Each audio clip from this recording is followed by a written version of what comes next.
Assalamualaikum warahmatullahi wabarakatuh. Selamat pagi anak-anakku semuanya. Bagaimana kabarnya anak-anakku semuanya? Ya, mudah-mudahan kalian semuanya selalu dalam keadaan sehat walafiat. Dan mudah-mudahan kita semuanya juga selalu berada dalam lindungan oleh Allah Subhanahu wa taala. Perkenalkanlah, pada kesempatan kali ini kita akan belajar agama bersama. Tepatnya belajar bersama saya, Pak Guru Agama Islam dari SD Negeri 1 Gunung Karang, yaitu Pak Aman Saleh. Sudah siap anak-anak? Kalau sudah siap, langsung saja kita ke materi yang akan kita bahas, yaitu adalah temanya ayo berwudu. Ini adalah untuk kelas 2 semester 1. Pak Guru yakin kalian itu sudah sering berwudu. Misalnya ketika mau sholat, kita berwudu terlebih dahulu. Lalu ketika mau mengaji, kita juga berwudu. Ketika akan tadarus Al-Quran, kita juga berwudu terlebih dahulu. Nah, sebenarnya apa sih wudu itu anak-anak? Ada yang tahu? Berwudu artinya adalah mensucikan diri dari hadas kecil dengan air yang bersih dan suci. Jika kita mau melaksanakan sholat, kita harus bersuci terlebih dahulu.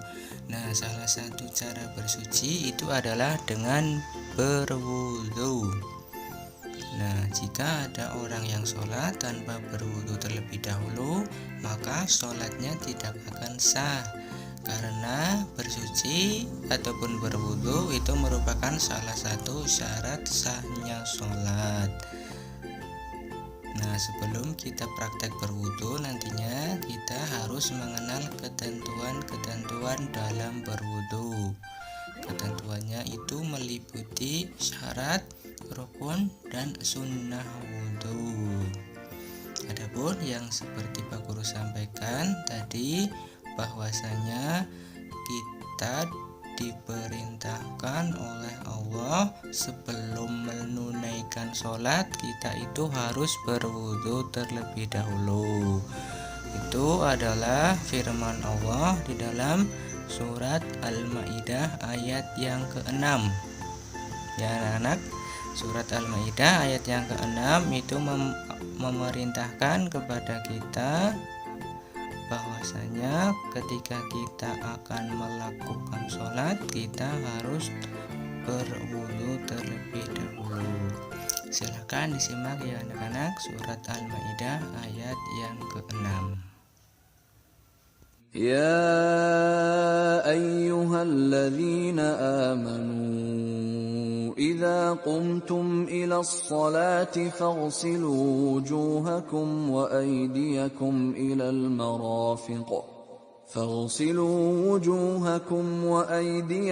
إلى المرافق وامسحوا برؤوسكم وأرجلكم إلى الكعبين.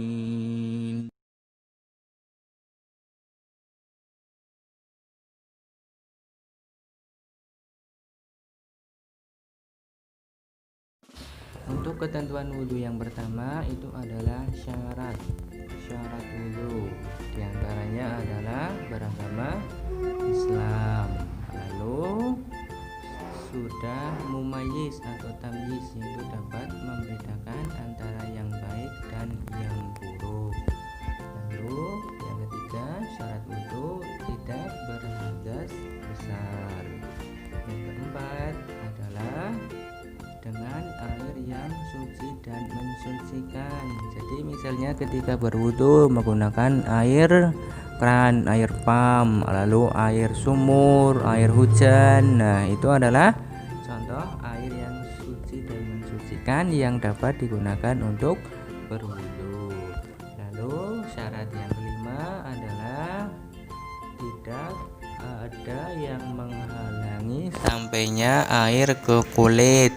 Jadi misalnya kulit kita itu tidak terhalang oleh suatu benda. Jadi ketika berwudu airnya itu bisa langsung sampai ke kulit, tidak terhalang oleh apapun.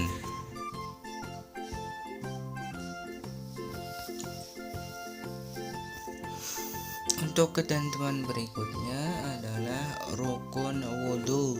Nah, rukun wudhu itu adalah sesuatu yang harus kita lakukan ketika berwudhu. Di antaranya yang pertama itu adalah niat. Ada yang sudah hafal anak-anak niat wudhu bagaimana? Ya, niat wudhu itu Bismillahirrahmanirrahim. Nawaitul wudhu'a li raf'il hadatsil ashari fardhu lillahi ta'ala. Nah, itu adalah niat wudhu. Lalu yang kedua membasuh muka atau wajah. Lalu rukun wudhu yang ketiga adalah membasuh tangan sampai siku. Jadi ketika berwudhu kita itu membasuh tangan sampai siku, jangan hanya sampai lengan saja, tetapi harus sampai ke siku.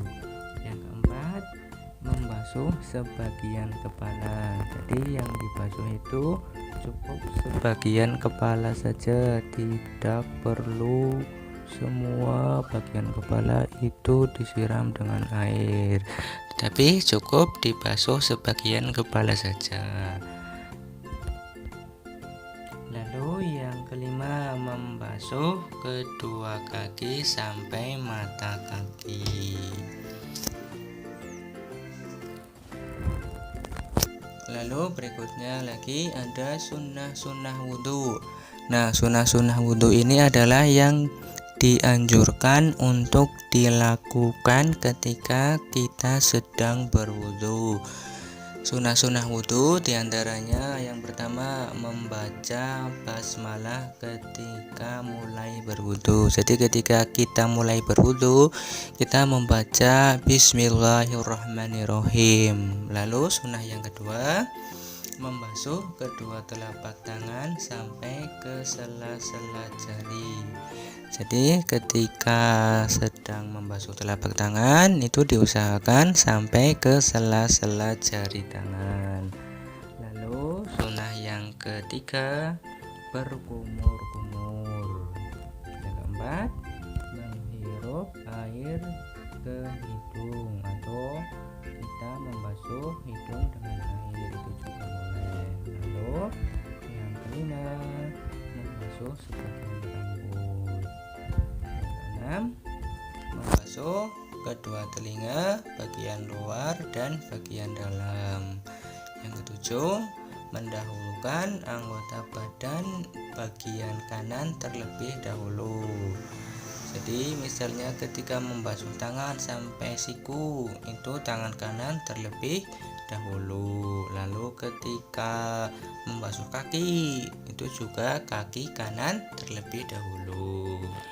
Lalu yang terakhir adalah membasuh setiap anggota wudhu itu 3 kali. Misalnya seperti tadi ya, membasuh muka 3 kali, lalu membasuh tangan sampai siku 3 kali, dan anggota wudhu lainnya itu dianjurkan untuk dibasuh sebanyak 3 kali. Yang berikutnya adalah hal-hal yang membatalkan wudhu. Di antaranya adalah buang angin atau kentut. Nah, misalnya kalian mau sholat, malah tiba-tiba kentut. Nah, kalau seperti itu wudhunya harus diulangi atau kalian harus berwudhu lagi.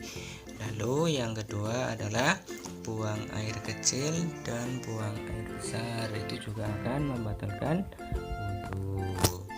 Lalu menyentuh kubul atau dubul dengan telapak tangan. Yang keempat yang membatalkan wudhu adalah tidur. Nah, tidur itu juga akan membatalkan wudhu. Lalu yang kelima adalah hilang akal karena mabuk atau gila. Yang terakhir adalah kita akan praktek berwudu. Nah, supaya wudu kita baik dan benar, kita harus mempraktekannya dengan baik dan benar juga. Sehingga pada kesempatan kali ini, untuk sebagai penutup, Pak Guru akan menayangkan video praktek berwudu dari urutannya yang pertama sampai yang terakhir. Jadi silakan nanti diperhatikan ya anak-anak. Kemudian Pak Guru tutup.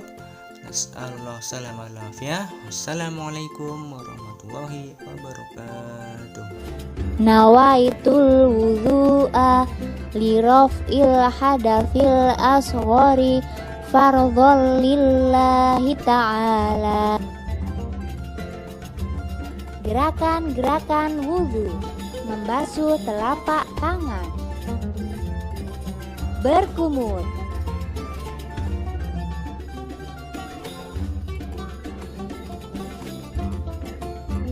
membasuh hidung,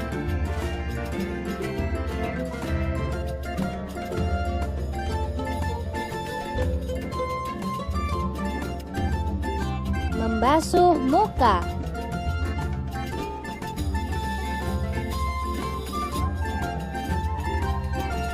membasuh tangan kanan, membasuh tangan kiri, membasuh kepala,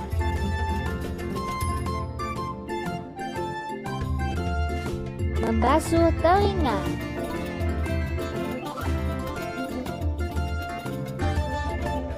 membasuh kaki kanan, membasuh kaki kiri. A. Setelah wudu: asyhadu alla ilaha illallah wahdahu la syarikalah wa asyhadu anna muhammadan abduhu wa rasuluh. Allahumma ij'alni minat tawwabina waj'alni minal mutatahhirina waj'alni min ibadikas sholihin.